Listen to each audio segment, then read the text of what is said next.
Hey guys, welcome to another video.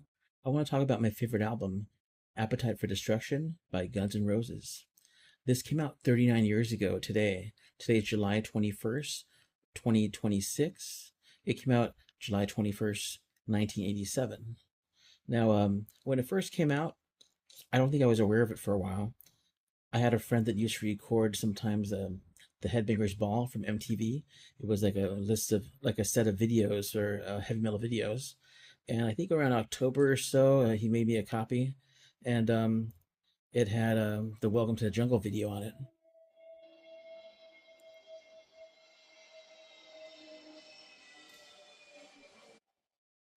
And I remember my friend and I were watching the video, my friend David, and we thought it was the funniest thing ever because right here, Axl Rose, that's the skull version of him, but he was just dancing crazy. He had crazy hair, and it was just the funniest thing. I didn't realize how good the song was, Welcome to the Jungle, but it was the funniest thing. We were both laughing. He was dancing some kind of snake dance. It was kind of weird for us, but then later on it was just played a lot, and so we got used to it, and it was a really good song. Then later on they had a single called Sweet Child of Mine from the same album here. It's like more of a ballad, so that's when the girls started getting into it, and that kind of just shot their popularity up. They were playing the video all the time on MTV, and they were opening for bands like Motley Crue, and then for Iron Maiden. Now funny thing is when they were going to play with Iron Maiden. That was from that Seventh Son of a Seventh Son tour. And when we went to see Iron Maiden, thinking we are going to see a great opening band, uh, Axl said he had laryngitis, so he canceled. But they replaced it with a band called LA Guns, which was like a new up and coming band at the time. And I was just getting into LA Guns kind of too at the same time. But there's a little history with LA Guns is Axl and the guy Tracy Guns from LA Guns used to be in the band together. I believe it was just called LA Guns at the time. And then they became another band, Guns N' Roses, with Tracy Guns in there. And so it was going back and forth a bit, but it was decided that Tracy would have LA Guns and Guns N' Roses would be Axl's band. But anyway, Axl got laryngitis. So what happened was, I believe Slash, basically, I think everyone except for Axl had a little show with LA Guns, and they were kind of singing each other's songs. It seemed like it was pretty cool. It was at the Irvine Meadows Amphitheater. But let me talk about the album a little bit more. So this was the second cover. The first cover was banned because record store, at least in California, sorry, at least in the United States, because record stores are complaining. So after only about a month or so, Geffen Records put out a new cover, which is this cover. Now, this cover is actually based on Axl's new tattoo at the time, which was his band's tattoo. It's a Celtic style cross with each of his band as like a skeleton or a skull. So this would be Axl Rose right here. This would be Steven Adler, the drummer, the bassist Duff McKagan, the guitarist Slash. A lot of people don't even know Guns N' Roses, but they know Slash. And then this is Izzy Stradlin, which he was a second guitar player. He wrote some of the songs as well. I believe him and Axl were like best friends in Indiana growing up. So anyway, this is the second cover, but let's just look at the back for a little bit. This was the back cover, and I believe this was how it was all along here. And so let me kind of show you what I have here. This was a Japanese import record, but it has the cover that was banned. So it actually has the same cover that was banned. This is like a Japanese little paper that they put on their CDs and records. This is a vinyl, 12-inch vinyl record, by the way. But anyway, underneath here it says Guns N' Roses, but just in like, I think, yellowish writing, kind of like this, but the opposite. But anyway, this is the kind of like the uncensored cover. I got this at a record store when I was in high school. And I'm going to show you the back here. So this isn't the full album Appetite for Destruction. It's like I would say like an EP. So it has some songs like It's So Easy, Shadow of Your Love, Move to the City, Shadowy Love and Move to the City were on um, like almost like demos that they had recorded before Appetite for Destruction came out. Those two songs are not on Appetite for Destruction. And then there's Knocking on Heaven's Door, which is a cover of a Bob Dylan song. Now they play a really nice version of it. There was a live version, which is on here. And another song, Ho La Rosie, which is, I believe, a AC/DC cover. And Sweet Child of Mine. Now, underneath this, you could kind of lift it up, but it basically says Sweet Child of Mine live, but this is not the live version. It's just the studio version. It's just a typo, I guess, because it's from Japan. They didn't really proof check that. But yeah, so that's the back of that. So it's a bit different from the other one. And let me show you what else I got here. Let me actually talk more about the cover. So the cover is based on a art by artist Robert Williams, not to be confused with Robin Williams, a comedian. But anyway, this is Robert Williams, and the title of the actual artwork is called Appetite for Destruction. Now, basically, the story is, this robot maybe raped this girl here that was selling baby robots or little robots, wind-up robots. And this is like called the Metal Avenger, and it's like a kind of like a crazy kind of monster character with like chrome knives for her teeth, and he's gonna avenge her and destroy this robot guy that may have raped her. And what happened is Axl saw this, because the Guns N' Roses was a band before they were signed and had their record put out. So he's probably looking for a cover, or just in Hollywood, I believe he saw this postcard. Lots of times in Hollywood, you could buy postcards of different art and different photos and little shops that they would sell, like, almost like tourist places. And he saw this as a postcard. So he looked at the artist, his name's on the bottom, Robert Williams. And he asked if he could, the story is he asked if he could, use it for an album cover. And Robert Williams said, yeah, sure, but I think you might get a lot of trouble with that. People are not going to like it. It's going to upset a lot of people, because she's topless there. And then whatever happened to her as well, that could upset some people. And so no, he was just taken with the photo, and I was at least with the artwork and the title. That was like a perfect title for him, Appetite for Destruction. So no, he insisted to use this one for his cover. Robert Williams, offered other arts that he had. He said you could probably do with something like this instead, but Axl was just fixed on this. I actually bought this guy's like an art book he had that I saw when I was in high school as well, like at a comic book store. And I think this is the best art that he had in there. A lot of his stuff is like kind of like a hot rod, like car paintings and drawings. So this is his best work, I would say. But it's been a while, so maybe he does something else since then, if he's still with us.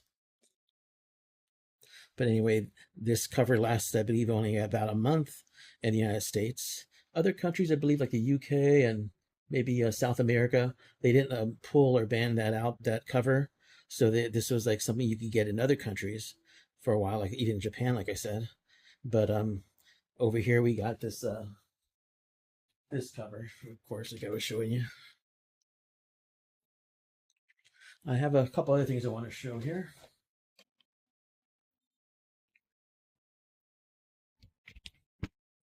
Now, just a couple years ago, well, let me tell you more about my story. So yeah, I didn't really get to see Guns N' Roses, at least in full, with Axl singing on it until a couple years ago. But what happened was, ever since he said he had laryngitis, um, they got more popular and more popular, and I feel like, I guess it was just more expensive. But it seemed like even though they're an LA band, they didn't really come to LA too much. I believe they opened for the Rolling Stones after that, and then they actually had another album several years later, which was Use Your Illusion 1 and 2. It was like a double album. And just at the time, I wasn't really into it. I had a friend at school make me a tape copy from from his CDs actually. And it just didn't connect with me like the first one. Let me kind of show you something else here.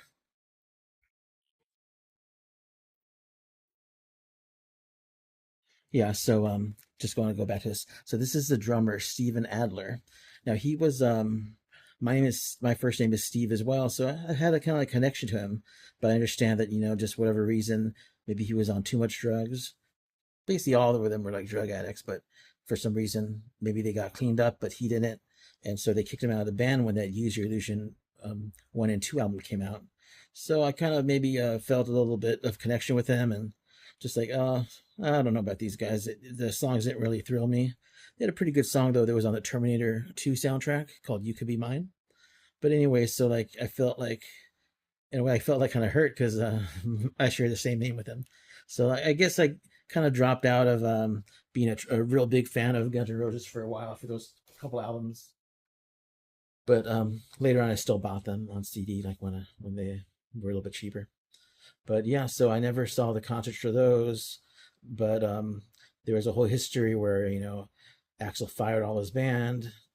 They weren't doing anything for a while. Then he was for maybe like almost 10 years. He's working on a new album called Chinese Democracy, and he had different musicians work on that. He was always like hiring and firing different musicians, and it finally came out in 2008, and I believe it was like a Best Buy exclusive at the time, so it wasn't really available anywhere or everywhere at least. And I didn't see them for that tour either. I felt like the songs didn't really connect to me with me, and just felt like it wasn't going to be the real Guns N' Roses. But I believe around 2016 for the Coachella, they reunited, and most of the original members except for the drummer, and I believe later on they had different keyboardists and so on, and a second guitarist after Izzy left. So they didn't all come back, but for the most part there was Slash, Duff, and Axl, of course, the singer. But yeah, they came back, and I just didn't get a chance to see them in concert until, believe it or not, I think it was 2024 at the Hollywood Bowl. So it was like kind of like a homecoming for them. It was a really good concert. A lot of people don't think Axl can sing anymore, but when you're there, you're kind of singing along with the songs anyway, so it's kind of hard to hear them while you're there. But yeah, so that's my story about Appetite for Destruction on its 39th anniversary. Now, a couple of years ago, after I saw him at the Hollywood Bowl, I was able to order this reissue of Appetite for Destruction. They reissued it with the original cover, but they have it like a kind of a chromium effect going on. So it's a bit darker, kind of hard to see, but it's kind of cool. This one's numbered. It says numbered to 3,000 units, and my back has a number here. I've just made it. It's 2,977. I don't know if you can see that, but yeah, even the back is like a chromium kind of foil cover, whatever you call it. It's pretty cool. I didn't open this. I want to kind of keep this sealed. I have this one to listen to if I want to hear it. Another funny thing is back in, I believe it was June or July 1988, after they were kind of popular, and after I believe we saw Iron Maiden with LA Guns and a couple members of Guns N' Roses, we were seeing a movie at the Chinese theater in Hollywood. We hardly ever go there, but for some reason we were maybe in the area or so, went with my family, and right in front of us it was Slash, because basically Guns N' Roses has a small little cameo kind of scene in that movie. It's a Clint Eastwood movie, a Dirty Harry movie, one of the last Dirty Harry movies, and it's called Deadpool. That's probably where the comic book character probably got his name. Anyway, so yeah, Slash is in front of us. He had like two friends with him, but they weren't part of Guns N' Roses. But yeah, he was just there, and I was just kind of people watching with him. I was a little kid. I was probably only like maybe 12 years old or 13 years old, I think. And at the very end, when they were about to let us in, I asked him, "Oh, can I get your autograph?" And he was kind of impressed that I knew him, or surprised I knew him. And yeah, he signed my movie ticket. I didn't actually know they were in the movie, but I believe the song was in the movie. It was like in the trailer. But then they had a little kind of little skit where you could kind of little scene where you could see him on like a boat, I believe. But yeah, he signed my ticket, and I put it in the CD because first I didn't have any of the records at the time. I just had it on CD. And when I got home, I put the ticket in the back of my CD book, or at least the case CD case. I opened the case and put it in the back. I still have it somewhere, but I think it's in storage or somewhere. I just can't find it right now for this video. But yeah, so I got to meet Slash as a kid. He signed my ticket, and it was pretty cool. Let's see. Oh, I got this too. I want to show. So this is something I got more recently as well. Guns N' Roses, "It's So Easy," live at the Ritz, New York City, February 2nd, 1998. Sorry, 1988. Westwood One FM broadcast. I don't know if you guys remember, but back in the radio days, we had it's different radio stations and shows across the country, and once in a while you'd be able to kind of hear a whole concert live. And I believe that'd be that Westwood One FM that did a lot of those, at least for this one. And this is the back. So basically, this is has almost a whole album of Appetite for Destruction live. "It's So Easy," "Mr. Brownstone," "Out to Get Me," "Sweet Child of Mine," "My Michelle," "Knocking at Heaven's Door." Also, it has "Knocking at Heaven's Door." I believe it's a different version though that's on this Japanese one here, but I gotta double check that. And then "Welcome to the Jungle," "Night Train," "Paradise City," "Mama Kin," "Rocket Queen." It doesn't have "I Think About You," but I believe you could maybe buy a bootleg DVD of this, and they have "I Think About You."